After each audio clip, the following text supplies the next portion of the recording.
Vous le savez donc, le Niger est le pays invité d'honneur à cette 21e semaine nationale de la culture. La journée d'hier était entièrement dédiée à ce pays frère du Burkina Faso, du côté du village des communautés. Et il ne s'est pas fait prier pour étaler ce qu'il a de meilleur en matière de musique et d'art culinaire, entre autres. Visite guidée avec Hamza Ganame et Alain Didier Compaoré.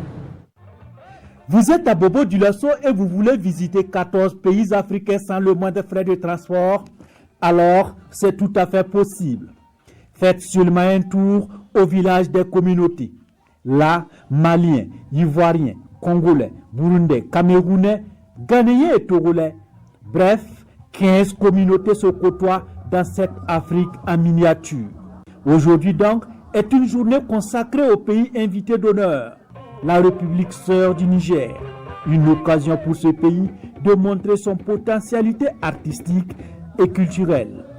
Accompagné donc par son hôte, le ministre nigérien est donc là pour voir la réalité de ce beau village. En tant que pays invité d'honneur, et cette journée est spécialement consacrée au Niger qui a eu l'occasion de présenter son art culinaire dans toute sa diversité et aussi les prestations de quelques artistes du Niger pour esquisser quelques pas de danse ou sonorités nigériennes.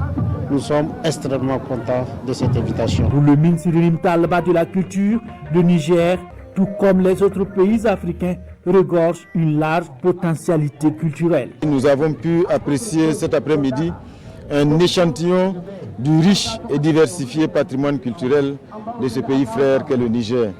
Que ce soit en matière culinaire, nous avons vu le savoir-faire qui nous a été présenté.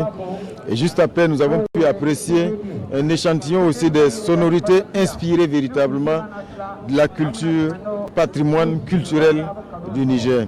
Et je pense que c'était des moments très enrichissants, des moments très plaisants également.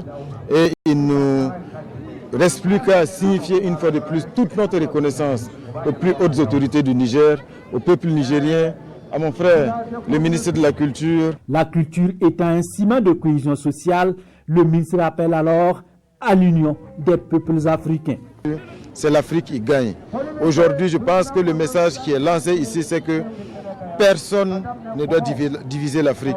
Et les Africains, partout où ils sont, doivent aussi prendre conscience que notre salut vient de notre solidarité, vient de notre fraternité.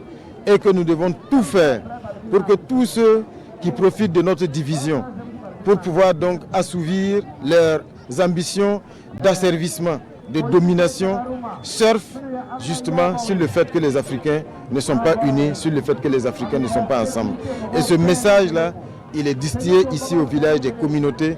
Il faut que les Africains, partout où ils sont, prennent conscience que nous avons un destin commun. Le village des communautés, c'est aussi et surtout des rencontres d'échange, de partage de culture artistique et culinaire.